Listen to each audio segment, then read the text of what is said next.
حضرت سیدہ ام ہانی رضی اللہ تعالی عنہا آپ سے روایت ہے کہ نبی پاک صلی اللہ علیہ وسلم نے ارشاد فرمایا، میری امت رسوا اور ذلیل نہیں ہوگی جب تک وہ ماہ رمضان کا حق ادا کرتی رہے گی۔ عرض کی گئی یا رسول اللہ صلی اللہ علیہ وسلم، رمضان المبارک کا حق ضائع کرنے میں ان کے لیے رسوا اور ذلیل ہونا کیا ہے؟ تو حضور علیہ الصلوۃ والسلام نے اس پر ارشاد فرمایا، اس ماہ میں ان کا حرام کاموں سے بچ جانا۔ پھر حضور نے فرمایا، جس نے اس ماہ مبارک میں زنا کیا یا شراب پی تو اگلے رمضان تک اور اللہ تبارک و تعالی اور جتنے آسمانی فرشتے ہیں اس پر لعنت کرتے رہتے ہیں۔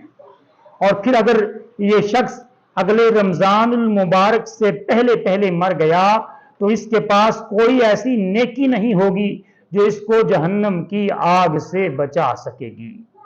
اور پھر تم رمضان المبارک کے معاملے میں ڈرتے رہو، کیونکہ جس طرح اس ماہ مبارک میں نیکیاں بڑھا دی جاتی ہیں، نیکیوں پر ثواب بڑھا دیا جاتا ہے، اسی طرح گناہوں کا بھی معاملہ ہے۔ اللہ اکبر! لرز اٹھیے میرے پیارے اور محترم بھائیوں، رمضان المبارک کی ناقدری سے بچنے کا خصوصی طور پر سامان کر لیجئے۔ اس ماہ مبارک میں دوسرے مہینوں کے مقابلے میں جس طرح نیکیاں بڑھا دی جاتی ہیں، جس طرح دوسرے مہینوں کے مقابلے میں ایک نیکی کا ثواب ڈبل کر دیا جاتا ہے، تو اسی طرح گناہوں کی ہلاکت خیزیاں بھی بڑھ جاتی ہیں۔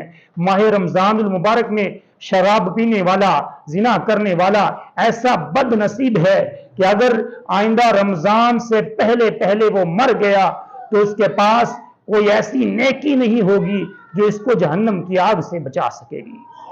اور یاد رکھیے گا، آنکھوں کا زنا، بد نگاہی، ہاتھوں کا زنا، کسی اجنبیہ کو ہاتھ لگانا، کسی اجنبیہ کو ٹچ کرنا، اور اسی طرح خبردار ماہ رمضان المبارک میں بالخصوص اپنے آپ کو بد نگاہی سے بچا لیجئے۔ جب آپ کہیں جا رہے ہوں، راستے میں چلتے پھرتے اپنی نظروں کو جھکا لیجئے تاکہ آپ کی نظر کسی غیر محرم پر نہ پڑ جائے۔ پھر پوری کوشش کیجئے کہ نگاہیں نیچی رکھی جائیں۔ 100 کروڑ ہزار بس اوقات نمازی اور روزہ دار بھی رمضان المبارک کی بے حرمتی کر کے رب العالمین قہار و جبار کے عذاب کا شکار ہو کر گرفتار اس میں ہو جاتا ہے، عذاب کا شکار ہو جاتا ہے۔ حدیث مبارک میں آتا ہے کہ جب کوئی انسان گناہ کرتا ہے تو اس کے دل پر ایک سیاہ نقطہ لگ جاتا ہے، پھر جب دوسرا گناہ کرتا ہے تو پھر ایک اور سیاہ نقطہ لگ جاتا ہے، پھر جب گناہ کرتا ہے تو اس کے پورے کا پورا دل سیاہ ہو جاتا ہے۔ اور نتیجہ کیا ہوتا ہے؟ نتیجتاً وہ بندہ پھر، وہ چاہے مرد ہے، عورت ہے، کوئی بھی ہے، نتیجتاً بھلائی کی بات اور اس پر اثر انداز نہیں ہوتی۔ اب ظاہر ہے جس کا دل ہی زنگ آلود ہو، سیاہ ہو چکا ہو، اس پر بھلائی کی بات کیا اثر کرے گی؟ اور ماہ رمضان ہو یا غیر رمضان ہو، ایسے انسان کا گناہوں سے باز و بیزار رہنا نہایت ہی دشوار ہو جاتا ہے۔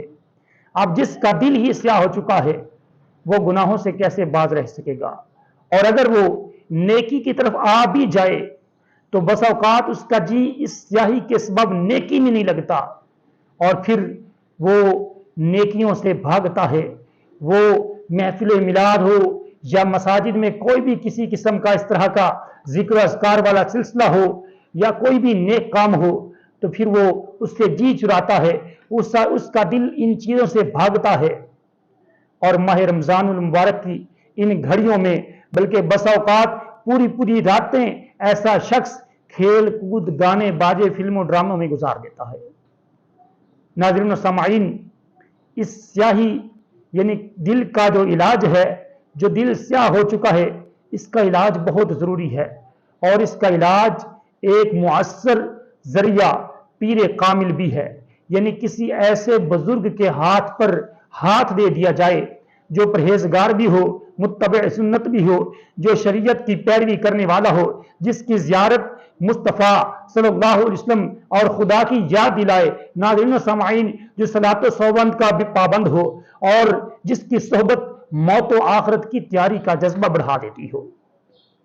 اور اگر خوش قسمتی سے ایسا پیر میسر آ جائے تو انشاءاللہ العزیز اس کا فائدہ کیا ہوگا؟ اس کا فائدہ یہ ہوگا کہ پھر دل کا علاج ہو جائے گا. دل کے اوپر جو سیاہی جم چکی ہے، جو میل جم چکی ہے، وہ پیر اس سیاہی کو رفع دفع فرما دے گا، وہ ایک سیدھے راستے پر آپ کو چلا دے گا. ایک بار امیر المؤمنین سیدنا علی المرتضیٰ شیر خدا کرم اللہ تعالی وجہہ الکریم آپ کا گزر ایک بار کوفہ کے قبرستان سے ہوا. کوفہ کے قبرستان میں آپ قبور کی زیارت کے لیے تشریف لے گئے. وہاں پر ایک تازہ قبر پر نظر پڑی. آپ کرم اللہ تعالی وجہہ الکریم کو اس کے حالات معلوم کرنے کا ایک دل کے اندر جذبہ پیدا ہوا. تو پھر کیا ہوا؟ اللہ تبارک و تعالی کی بارگاہ میں عرض گزار ہوئے، یا اللہ عز و جل مجھے اس میت کے حالات منکشف فرما، مجھ کو اس کے حالات ظاہر میرے اوپر فرما دے. تو اللہ تبارک و تعالی نے فوراً آپ کی اس دعا کو سن لیا، اور دیکھتے ہی دیکھتے آپ اور اس مردے کے درمیان جتنے پردے حائل تھے تمام پردوں کو اٹھا دیا گیا. اور پھر اب ایک قبر کا بھیانک منظر آپ کے سامنے تھا.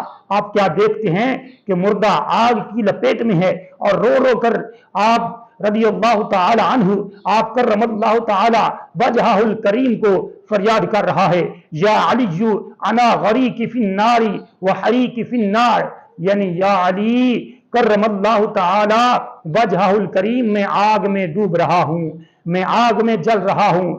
تو پھر قبر کی وحشت ناک منظر اور مردے کی دردناک پکار نے حیدر کرار کرم اللہ تعالی وجہہ الکریم کو بھی بے قرار کر دیا. آپ کرم اللہ تعالی وجہہ الکریم نے اپنے رحمت والے پروردگار کی دربار میں اپنے ہاتھ اٹھا دیے، اور نہایت ہی عاجزی کے ساتھ اس امت کے لیے، اس میت کے لیے بخشش کی درخواست پیش کر دی. اللہ اکبر! غیب سے آواز آئی، اے علی آپ کرم اللہ تعالی وجہہ الکریم اس کی سفارش نہ فرمائیے. اللہ اکبر! اب اندازہ کیجئے ایسا وہ کون سا گناہ گار تھا جس کے بارے میں رب العالمین نے حضرت علی کو سفارش کے لیے روک دیا کہ علی آپ اس کی سفارش نہ کیجئے. اللہ اکبر! سفارش نہ کیجئے. اللہ اکبر! دیکھیے کہ وہ ایسا کون سا شخص تھا. تو حضرت سیدنا علی المرتضیٰ رضی اللہ تعالی عنہ آپ نے پھر رب کی بارگاہ میں عرض کی، مولا مہربانی فرما. تو رب العالمین نے فرمایا کہ اے علی اصل بات یہ ہے کہ یہ جو بندہ ہے رمضان المبارک کے روزے بھی رکھتا تھا، یعنی رمضان المبارک کے مہینے کی یہ بے حرمتی کرتا تھا. وہ کیسے؟ یہ رمضان المبارک کے روزے تو رکھ لیتا تھا مگر اس کی راتوں کو گناہوں میں گزار دیتا تھا. اللہ اکبر!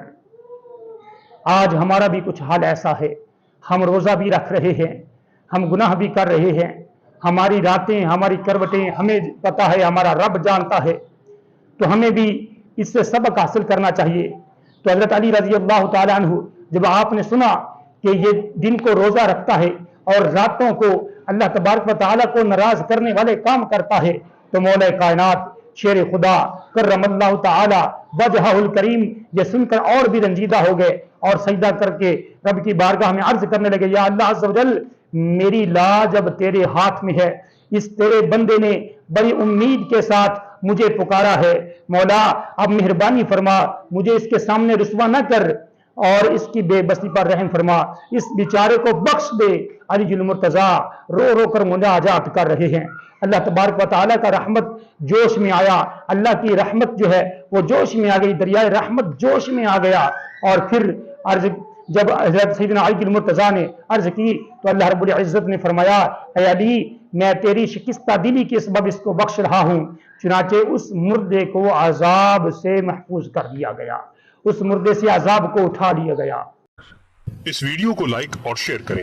آپ کے یوٹیوب چینل کو ضرور سبسکرائب کریں اور بیل آئیکن پر بھی کلک کرنا نہ بھولیں تاکہ چینل پر آنے والی ہر ویڈیو آپ کو فوراً مل سکے.